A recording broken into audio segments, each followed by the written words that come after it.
आप जैसे भाजपा कार्यकर्ता कितने शोषित वंचित हैं। आप तो खुल के आ गए, पार्टी में अपने बयान दिए बाहर हो गए, और भी अनेक कार्यकर्ता शोषित हैं जो नहीं बोल पा रहे अपनी बात। पूरी टोटल जितने पुराने भाजपा कार्यकर्ता है, कोई भी अपनी आवाज मुंह में से नहीं निकाल सकता, ना तो उसको टीआई को भेजकर उसको प्रताड़ित किया जाता है। अभी तो पूर्व मंडल अध्यक्ष 3 पर 307 को झूठो प्रकरण दर्ज करवाए गए।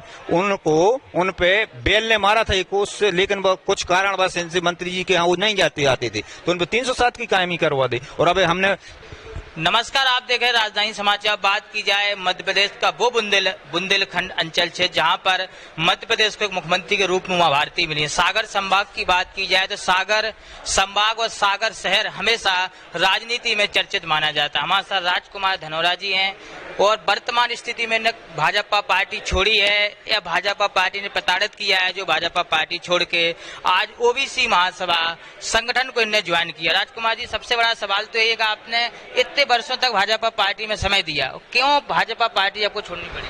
हम 30 वर्षों से हम भाजपा में, और हमारा पूरा परिवार संघ के समय से भारतीय जनता पार्टी में रहा है, और पार्टी में हम अनेक संगठन के पदों पर रहे हैं। जिला पंचायत सदस्य भी चुने गए, हमने किसान मोर्चा के जिला उपाध्यक्ष रहे, किसान मोर्चा के जिला महामंत्री रहे, युवा मोर्चा में जिला उपाध्यक्ष रहे, भारतीय जनता पार्टी में जिले के मंत्री रहे, मंडल के बीजेपी मंडल के अध्यक्ष रहे, सरपंच भी रहा, और वर्तमान अभी मतलब किसान मोर्चा का जिला का अध्यक्ष भी रहा।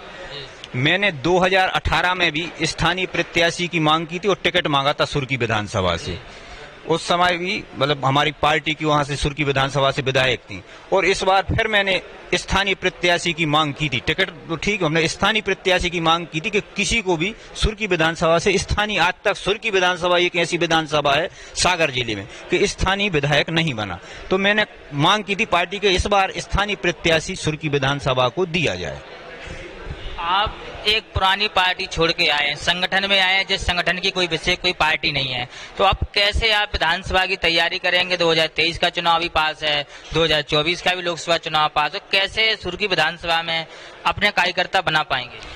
सुर्की विधानसभा में मेरा पारिवारिक संबंध घर घर जुड़ा हुआ है, और लगभग वहाँ बड़ी मात्रा में हमारी समाज भी है, और हमारी हर समाज में पारिवारिक संबंध है, क्योंकि मैं स्थानीय वहाँ का निवासी हूँ और वहाँ जुड़ा रहा हूँ, और पार्टी का 30 साल काम किया है, तो हर घर से मैं तो जुड़ा हूँ, हमसे लोग जुड़े हैं, और पुरानी भाजपा तो सब हमारे साथ में है।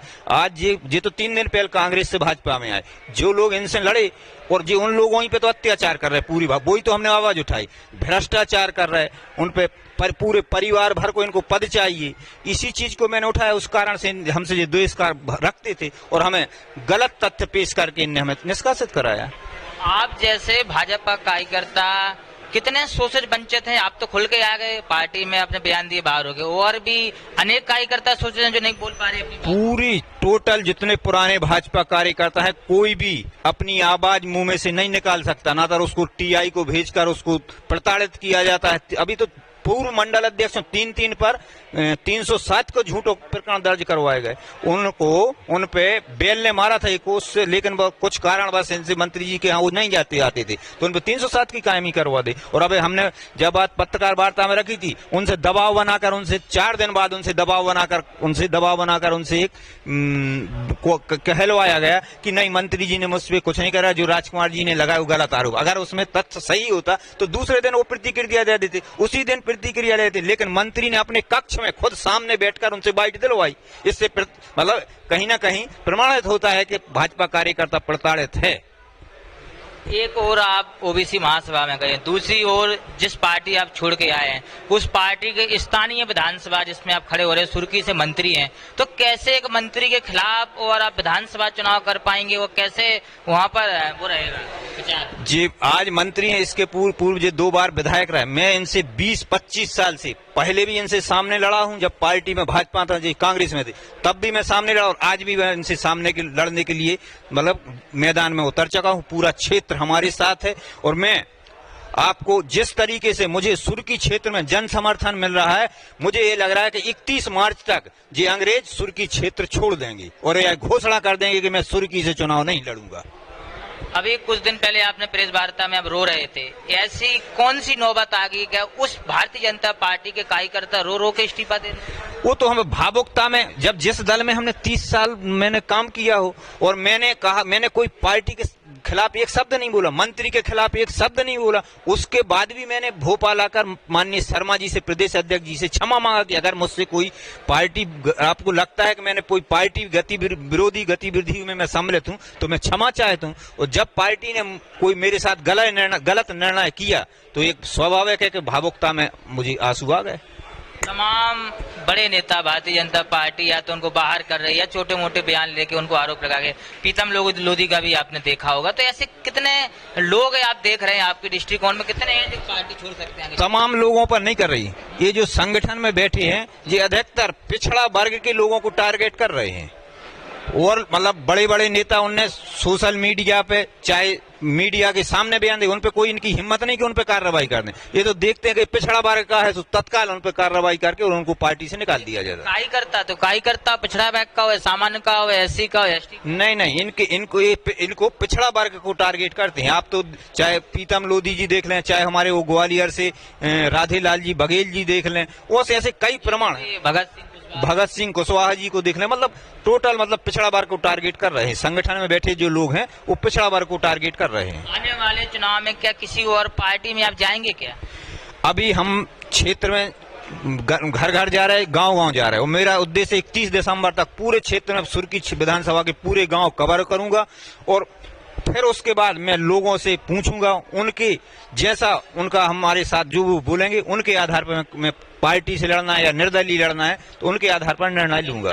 जनार्दन से सलाह लेंगे, जनता जनार्दन की सलाह के अनुसार ही, क्योंकि हमें उनके बीच में जाना, उन्हीं को चुनाव लड़ाना, उन्हीं से वोट लेना, तो वो जो कहेंगे वो मैं निर्णय लूंगा। राजकुमार धनोरा जी थे हमारे साथ, किसान मोर्चा सागर से जिलाध्यक्ष थे।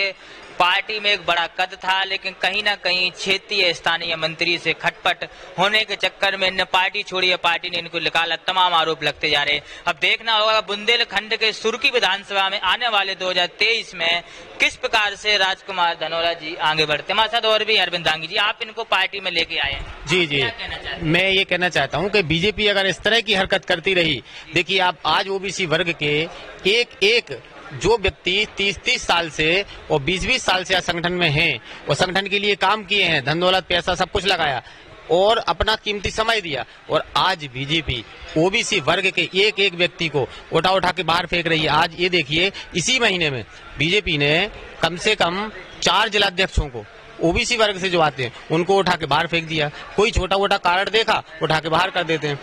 तो संख्या आज 51-52% संख्या होने के बावजूद भी तो ऐसा हम नहीं होने देंगे कि वोट हमारा और राज तुम्हारा, ये नहीं होने देंगे। वोट हमारा तो राज भी हमारा रहेगा। और दूसरी चीज, शासन सत्ता उसी की रहेगी जो ओबीसी की बात करेगा, और ओबीसी के लिए जनगणना है और जो हमारे मुद्दे हैं उन पे बात करेंगे तो उसी की सरकार रहेगी। नहीं तो 2023 में अगर ओबीसी की जो मांगे हैं और ओबीसी के जो हम लोगों के मुद्दे हैं, और अगर इस तरह से इन लोगों ने करा कि एक व्यक्तियों को, ओबीसी के नेताओं को आज विधायिका में, न्यायपालिका में, हर जगह अगर हमारा स्थान नहीं हमको मिला तो ओबीसी महासभा 2023 में इन लोगों को घर वापसी कराने की जिम्मेदारी है।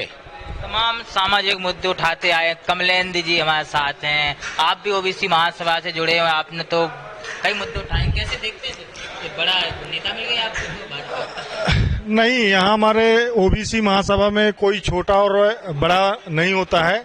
यहाँ पर तो एक निचले से, भाजपा में तो बड़ा छोटा होता है, अभी हल्का है। तो वो तो भाजपा पार्टी में है, वहाँ तो दरी चटाई झंडा उठाने वाले पिछड़ा वर्ग के लोग रहते हैं, उनसे सिर्फ दरी चटाई झंडा उठाने का काम किया जाता है। हमारे ओबीसी महासभा में एक छोटे से छोटे कर्ता का सम्मान किया जाता है। और आने वाले समय में आप जिस प्रकार से देख रहे हैं कि पिछड़ा वर्ग के समाज जितने भी पदाधिकारी हैं ओबीसी के, किसी भी मोर्चे को आप ले दीजिए, चाहे भगत सिंह कुशवाहा को आप ले लीजिए, अभी धनौरा जी आपके सामने बैठे हुए हैं, प्रीतम लोधी जी को देख लीजिए, इस प्रकार से कई मतलब टारगेट करके मतलब बाहर किया जा सकता है, जिसकी आप सोच लीजिए 52% आबादी है। आपको खुद मालूम है कि अभी ओबीसी के चयनित शिक्षक डीपीआई में लगभग 7 महीने से धरने पर बैठे हुए, एक भी भारतीय जनता पार्टी का नेता कोई आज तक मिलने नहीं गया है। अभी पीएससी की जो रिजल्ट आए हैं तो सभी में 13% होल्ड करके मतलब रिजल्ट जारी किया जा रहा है। तो ओबीसी के साथ शिवराज सरकार, भाजपा सरकार इतना कुठाराघात कर रही है इस 52% आबादी के, निश्चित रूप से 2023 में सत्ता से बाहर उखाड़ फेंकने का काम ओबीसी महासभा करेगी। तो लगातार जुड़े रहे हमारे साथ मध्य प्रदेश और बुंदेलखंड की वो खबरें जो आपको हम दिखाएंगे। राजधानी समाचार न्यूज की report Bhopal. Subscribe now and press the bell icon. Never miss an update.